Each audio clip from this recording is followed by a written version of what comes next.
لله رب العالمين والعاقبة للمتقين والصلاة والسلام على سيد الأنبياء والمرسلين وعلى آله وأصحابه أجمعين وبعد. أعوذ بالله السميع العليم من الشيطان الرجيم من همزه ونفخه ونفثه. بسم الله الرحمن الرحيم. تیسرے پارے کا خلاصہ آج کے درس میں بیان کیا جائے گا انشاءاللہ. اس کے ابتدا میں اللہ سبحانہ و تعالی نے ذکر فرمایا ہے کہ ہم نے رسول بھیجے ہیں اور بعض رسولوں کو بعض کے اوپر ہم نے فضیلت عطا فرمائی، اور پھر بعض کو اللہ تعالیٰ نے روشن دلائل یعنی معجزات کے ساتھ نوازا. اللہ تعالیٰ چاہتے وہ ان میں کوئی بعد میں آنے والے لوگوں میں اختلاف نہ ہوتا، لیکن یہ جو اختلاف ہے اس میں بھی کوئی حکمت ہے، اور حکمت کیا ہے یہ اللہ سبحانہ و تعالیٰ ہی خوب جانتے ہیں. اور پھر دوسرے رکوع میں رب العالمین نے ارشاد فرمایا ایمان والو اللہ کے راستے میں خرچ کرو، وہ دن آنے سے پہلے کہ جس دن کوئی خرید و فروخت نہیں ہوگی، نہ دوستی کم آئے گی اور نہ سفارش کم آئے گی. اور پھر آیت الکرسی ہے. آیت الکرسی ایسی آیت ہے کہ جس کے بارے میں رسول کریم صلی اللہ علیہ وسلم نے ارشاد فرمایا کہ سب سے قرآن پاک میں سے سب سے عظیم آیت، سب سے بڑی آیت یہ ہے. اور اس میں ہے کیا؟ ایک دعویٰ ہے اور اس کے اوپر 10 دلائل ہیں. ایک دعویٰ کیا ہے؟ اللہ لا الہ الا اللہ، اللہ کے علاوہ کوئی معبود نہیں، اللہ اکیلا معبود ہے. اور پھر اس کے دلائل نمبر 1 الحی القیوم، وہ زندہ ہے اور قائم رہنے والا ہے، ہر چیز کی بادشاہت اس کے ہاتھ میں ہے. لا تأخذہ سنۃ ولا نوم، اس کو نہ نیند آتی ہے نہ اونگ آتی ہے. لہ ما فی السماوات و ما فی الارض، اس کے لیے زمین و آسمان کی بادشاہی ہے. من ذا الذی یشفع عندہ الا بإذنہ، اس کے علاوہ کوئی اس کی اجازت کے بغیر سفارش بھی نہیں کر سکتا. یعلم ما بین ایدیہم و ما خلفہم، وہ آگے اور پیچھے سب کچھ جانتا ہے.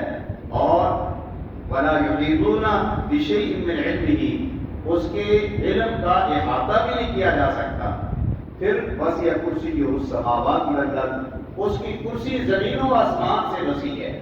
اور پھر اس کے بعد وہ ان کی حفاظت کرتے ہوئے اکتاتا بھی نہیں ہے اور تھکتا بھی نہیں. یہ دلائل اللہ تعالیٰ نے بیان فرمائے، ایک دعویٰ اور اس کے 10 دلائل اللہ تعالیٰ نے ایک ہی آیت میں بیان فرمائے ہیں. اور پھر قرآن العظیم نے دوسرے رکوع میں ابراہیم علیہ السلام کا اور نمرود کا تذکرہ فرمایا کہ نمرود نے جو کہ بادشاہی اللہ پاک نے اس کو عطا فرمائی تھی، وہ اپنی اوقات کو بھول گیا اور کہنے لگا کہ میں خود رب ہوں. تو ابراہیم علیہ السلام نے ان کے ساتھ مناظرہ کیا، اس کا ذکر اللہ تعالیٰ نے قرآن مجید میں فرمایا ہے. ایک ہی سوال کیا جس کا جواب اس کے پاس نہیں تھا، اور وہ کیا کہ میرا مالک تو سورج کو مشرق کی طرف سے نکالتا ہے، اگر وہ رب ہے تو اس کو مغرب کی طرف سے نکال کے دکھا دے. وہ حیران ہو گیا، اس کا کوئی جواب اس کے پاس نہیں تھا. اس کے بعد ایک اور واقعے کی طرف اللہ تعالیٰ نے اشارہ کیا ہے.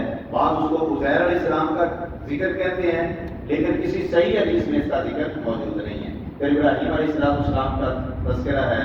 اور اس چیز کا ابراہیم علیہ السلام نے جب یہ کہا کہ اے پروردگار مجھے عین الیقین کروا دے، اپنی آنکھوں سے دکھا دے کہ تم مردوں کو کیسے زندہ کرتا ہے، اس واقعے کی طرف اشارہ فرمایا ہے. اور پھر رب العالمین نے چوتھے رکوع میں ارشاد فرمایا ہے انفاق فی سبیل اللہ کے فضائل بیان فرمائے ہیں، اور جو اللہ کے راستے میں خرچ کرتے ہیں ان کی فضیلت. اور پھر یہ بھی ذکر فرمایا کہ اگر تم صدقہ نہیں کر سکتے، خیرات نہیں کر سکتے، تو کم از کم اچھے انداز سے اس سے بات تو کر سکتے ہو، اچھی گفتگو کرنا بھی ایک صدقہ ہے. اور پھر یہ بھی فرمایا کہ اپنے صدقات کو احسان جتلا کر ضائع اور برباد نہ کر دیجیے. اور پھر اس کے بعد اللہ تعالیٰ نے مثال بیان فرمائی کہ جو لوگ ریاکاری کے لیے خرچ کرتے ہیں ان کی مثال ایسے ہی ہے کہ جیسے کسی چٹان کے اوپر گرد پڑی ہوئی ہو تو وہ یہ سمجھے کہ یہ کھیتی باڑی ہے، لیکن جو ہی بارش آئے تو وہ ساری گرد اتر جائے اور وہ چٹیل میدان، وہ چٹان کی چٹان رہ جائے، اس سے اس کو کچھ فائدہ حاصل نہیں ہوتا. اسی طرح جو ریاکاری کے لیے خرچ کرتا ہے اس کی نیکیاں بھی اس کو نہیں ملتی. اور پھر اس کی مثال بیان فرمائی کہ جو اللہ کی رضامندی کے لیے خرچ کرتا ہے۔ اس کے بعد رب العالمین نے 5ویں رکوع میں بھی ارشاد فرمایا انفاق فی سبیل اللہ کے متعلق کہ پاکیزہ چیز اللہ کے راستے میں خرچ کیا کرو، جو تم اللہ کے راستے میں خرچ کرتے ہو وہ کم از کم دیکھ لیا کرو کہ ہمارے استعمال کے قابل ہے کہ نہیں ہے۔ پھر شیطان کی ہیلا سازی کہ جب اللہ کے راستے میں بندہ خرچ کرتا ہے تو یہ کہتا ہے تو فقیر ہو جائے گا، اللہ تعالیٰ وعدہ کرتے ہیں کہ تو فقیر نہیں ہوگا بلکہ میں اور زیادہ عطا کروں گا، اپنا فضل عطا کر دوں گا۔ اور پھر اس کے بعد 6ویں رکوع میں اللہ سبحانہ و تعالیٰ نے صدقہ اور خیرات کرنے کی فضیلت بیان کرتے ہوئے ارشاد فرمایا کہ جو پوشیدہ اور اعلانیہ خرچ کرتے ہیں اللہ کے راستے میں ان کی بڑی فضیلت ہے۔ پھر سود کا مسئلہ بیان فرمایا کہ جو لوگ سود کھاتے ہیں ان کی مذمت بیان فرمائی، بلکہ ان الفاظ کے ساتھ مذمت بیان فرمائی کہ جو سود کھاتا ہے یا سود میں معاون ہوتا ہے وہ اللہ اور اس کے رسول کے ساتھ گویا کہ جنگ کر رہا ہے۔ اور پھر اس کی مثال بھی بیان فرمائی کہ ایسے ہے کہ جیسے ایک پاگل شخص ہے اور جس کو شیطان نے بولا بنا رکھا ہے، اس کو کوئی چیز نظر نہیں آتی، صرف پرافٹ نظر آتا ہے، پیسہ نظر آتا ہے، صرف اس کی بنا پر یہ لوگوں سے سود وصول کر رہا ہے۔ اور پھر اس کے بعد اس کے احکام بیان فرمائے کہ جو پہلے دے چکے ہو اس کے بارے میں کیا حکم ہے، اور جس نے لینا ہے پچھلا معاملہ بالکل ختم کر دیں اور آگے سے توبہ طائب ہو جائیں تو امید ہے کہ اللہ تعالیٰ بخش دیں گے۔ اور پھر اس کے بعد 7ویں رکوع میں رب العالمین نے قرض کے مسائل بیان فرمائے۔ یہ سود کی مذمت پہلے بیان فرمائی کیونکہ کوئی بھی پیسہ دیتا ہے بندہ تو اس پیسے کے اوپر سود وصول کرتے تھے۔ اب اللہ تعالیٰ نے قرض کے مسائل بیان فرمائے کہ قرض کے مسائل کیا ہیں، اور قرآن پاک میں سب سے لمبی آیت یہی آیت ہے قرض کے متعلق۔ تو اس میں اللہ سبحانہ و تعالیٰ نے 3 آداب بیان فرمائے ہیں کہ جب کسی سے قرض لینا ہو، دینا ہو، کوئی معاملہ طے کرنا ہو تو سب سے پہلی بات یہ ہے کہ لکھ لیا جائے، پھر گواہ بنا دیا جائے، پھر وقت مقرر کر دیا جائے، اور پھر اس کے ساتھ اگر لکھنے والا موجود نہیں ہے تو پھر بطور علم کوئی چیز رکھی جا سکتی ہے۔ اور پھر اس کے بعد اللہ سبحانہ و تعالیٰ نے اس چیز کی ترغیب دلائی کہ تم اللہ کے راستے میں جو قرض دیتے ہو نا اس میں ڈھیل دے دیا کرو، اور پھر یہ بھی فرمایا کہ تم نے اللہ کے راستے میں خرچ کرنا ہے اور کن لوگوں کے اوپر خرچ کرنا ہے اس کا ذکر فرمایا ہے اللہ سبحانہ و تعالیٰ نے۔ اور وہ لوگ ایسے لوگ ہیں کہ جو لوگ کسی سے ہاتھ نہیں پھیلاتے کسی کے آگے، اور اس طرح کے اوصاف اللہ سبحانہ و تعالیٰ نے بیان فرمائے ہیں۔ اور پھر رب العالمین نے ارشاد فرمایا ہے سورہ بقرہ کے آخری رکوع میں کہ جو تم بھی اپنے دل میں سوچتے ہو وہ اللہ خوب جانتا ہے اور اس کا بھی محاسبہ ہوگا۔ اگر تمہارے دل میں برائی کا ارادہ ہے اور پھر برائی کرنے کا موقع نہیں ملا تو اس کا محاسبہ ضرور ہوگا، لیکن صرف ارادہ کیا ہے اور پھر اس کے بعد توبہ طائب ہو گیا ہے تو پھر اس کا محاسبہ نہیں ہوگا۔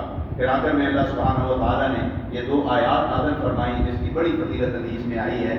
آپ نے فرمایا کہ یہ 2 آیات جو اللہ تعالیٰ نے نازل فرمائی ہے جو بندہ رات کے وقت یہ پڑھ لیتا ہے اس کے لیے یہ کافی ہو جاتی ہے، بلکہ فرمایا جس گھر میں یہ 3 دن تک یہ 2 آیات کی تلاوت ہوتی ہے اس گھر میں شیطان نہیں آتا۔ اس کے بعد سورہ آل عمران ہے۔ سورہ آل عمران کے ابتدا میں اللہ سبحانہ و تعالیٰ نے اپنی توحید کا اعلان فرمایا ہے اور ایک دعویٰ کیا ہے۔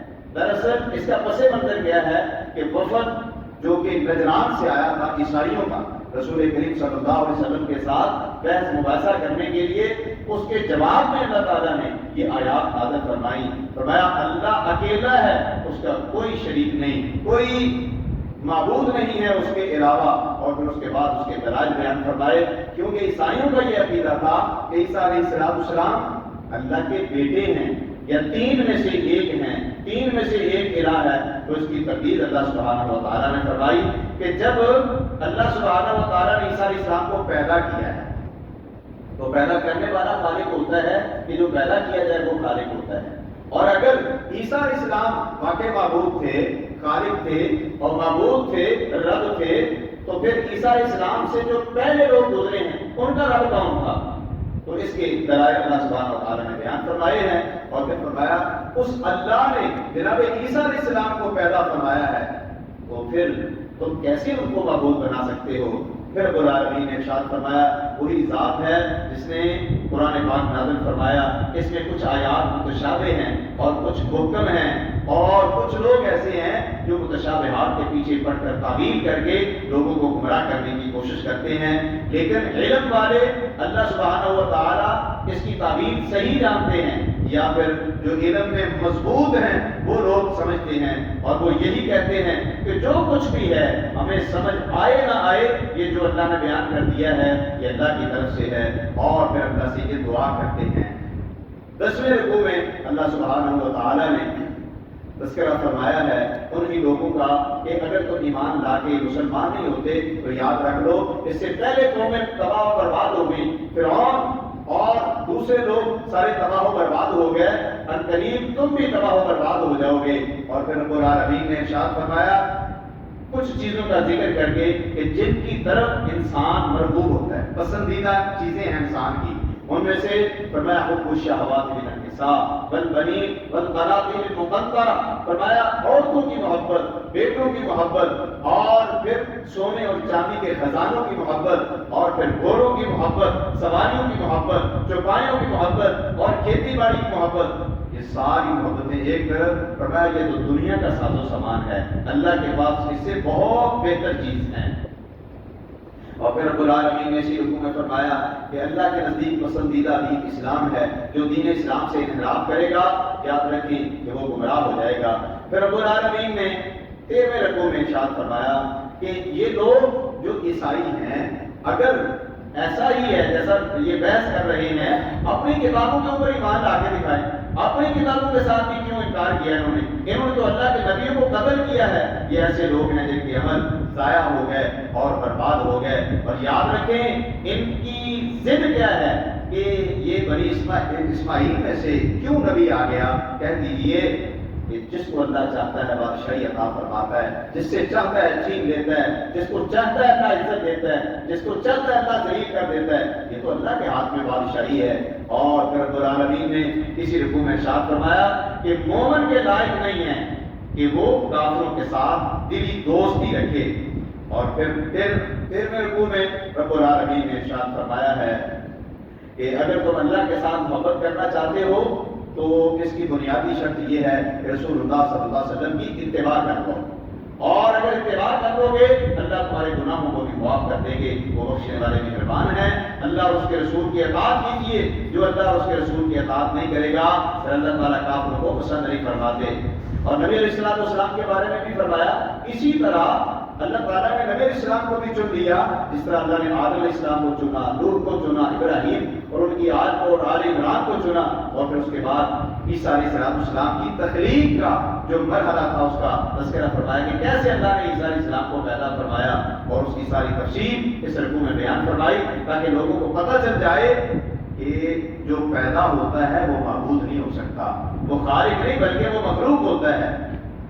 پھر رب العالمین نے اگلے رکوع میں ارشاد فرمایا کہ جب فرشتوں نے کہا مریم علیہ السلام کو کہ اللہ تعالیٰ نے تجھے چن لیا، مریم صدیقہ علیہ السلام کا تذکرہ فرمایا، اور عیسیٰ بن مریم علیہ السلام کا سارا تذکرہ فرمایا، اور عیسیٰ علیہ السلام کے بارے میں ارشاد فرمایا کہ جنہوں نے بچپن میں گود میں بھی کلام کیا بڑھاپے کی عمر میں بھی کلام کریں گے، اور ساتھ ہی یہ فرمایا کہ عیسیٰ علیہ السلام کو اللہ نے جو معجزات عطا فرمائے، کوڑی اور برس والے کو ٹھیک کرنے والے ہاتھ پھیرتے تو ٹھیک ہو جاتے، اندھے کے اوپر ہاتھ پھیرتے تو بینا ہو جاتا، یہ اللہ تعالیٰ کی رحمت تھی، اور اللہ تعالیٰ نے ان کو معجزات عطا فرمائے۔ عیسیٰ علیہ السلام کا تذکرہ کہ تم لوگ تو وہ تھے کہ عیسیٰ علیہ السلام کی بھی مخالفت کی، معجزات دیکھنے کے باوجود عیسیٰ علیہ السلام کہہ رہے ہیں کون ہے من انصاری الی اللہ، کون ہے کہ جو میری مدد کرے گا؟ اگر عیسیٰ علیہ السلام رب تھے تو اپنی قوم سے کیوں مدد مانگ رہے ہیں؟ اور پھر رب العالمین نے ارشاد فرمایا اگلے رکوع میں ارشاد فرمایا کہ اللہ سبحانہ و تعالیٰ نے عیسیٰ علیہ السلام سے وعدہ لیا کہ عیسیٰ میں تمہیں پورا اٹھانے والا ہوں۔ متوفی کا یہاں سے آگے قادیانی حضرات اپنا معنی نکالتے ہیں کہ عیسیٰ علیہ السلام فوت ہو گئے، جبکہ متوفی کا معنی پورا اٹھانا، جسم اور روح سمیت اللہ تعالیٰ نے آسمان پر اٹھا لیا. جب اس زمین کے اوپر عیسائیوں نے، جو عیسیٰ علیہ السلام کی قوم تھی، انہوں نے قتل کرنے کا اور یہودیوں نے قتل کرنے کا منصوبہ بنا لیا، تو اللہ تعالیٰ نے عیسیٰ علیہ السلام کو آسمان پر اٹھا لیا. اور پھر آیت مباہلہ اسی رکوع میں موجود ہے. پھر اگلے رکوع میں بھی اللہ سبحانہ و تعالیٰ ارشاد فرما رہے ہیں، اے پیغمبر صلی اللہ علیہ وسلم کہہ دیجیے اہل کتاب سے کہ آ جاؤ ایسی باتوں پر کہ جو ہمارے اور تمہارے درمیان مشترک ہیں. وہ کیا؟ کہ اللہ کی عبادت کریں، اس کے ساتھ کسی کو شریک نہ ٹھہرائیں اور کسی اور کو اللہ کے علاوہ معبود نہ تسلیم کریں. اگر یہ بات تم مانتے ہو تو پھر کہہ دو کہ ہم مسلمان ہیں اور اس بات پر انکار کرنے کی ہمیں ضرورت نہیں. اگر وہ انکار کریں تو پھر ان کو کہہ دیجئے کہ تم کیوں جھگڑا کرتے ہو ہمارے ساتھ اس بات میں جس کا تمہارے پاس علم ہی نہیں ہے، اور پھر کہتے ہو کہ ابراہیم علیہ السلام ہمارے تھے، عیسائی تھے، یہودی تھے. کہہ دیجئے ابراہیم علیہ السلام نہ یہودی تھے نہ عیسائی تھے. وہ کیسے یہودی اور عیسائی ہو سکتے ہیں؟ وہ تو ان سے پہلے آ چکے تھے. اور پھر اس کے بعد اگلے رکوع میں بھی اللہ سبحانہ و تعالیٰ نے اہل کتاب میں سے ایک گروہ کا تذکرہ فرمایا کہ جن لوگوں کی سازشیں یہ تھی کہ اسلام کے خلاف سازشیں کرو اور ان کو کہو کہ دن کے وقت تو ہم تمہارے ساتھ ہیں، رات کو انکار کر دو، تاکہ باقی لوگ بھی کہیں کہ دیکھیں کتنے لوگ کلمہ پڑھ کے مسلمان ہوتے ہیں اور پھر دین اسلام کو چھوڑ رہے ہیں، ہم بھی چھوڑ جائیں. اے پیغمبر صلی اللہ علیہ وسلم کہہ دیجئے کہ تم ایمان نہیں لاتے بلکہ اپنے دین کی پیروی کر رہے ہو. اور پھر رب العالمین فرماتے ہیں کہ ان میں سے بعض لوگ ایسے بھی ہیں کہ جو دیانتدار ہیں، بعض تو ایسے ہیں کہ امانت کا خیال ہی نہیں کرتے. ان کو ایک درہم دینار بھی دے دیا جائے تو جب تک ان کے سر کے اوپر کھڑا نہ رہا جائے یہ واپس کرنے کے لیے تیار نہیں ہوتے. اتنے بد دیانت اور خائن قسم کے لوگ ہیں، یہ کیسے دیانت کر سکتے ہیں؟ اور بعض لوگ ایسے ہیں جو ان میں سے اچھے بھی ہیں.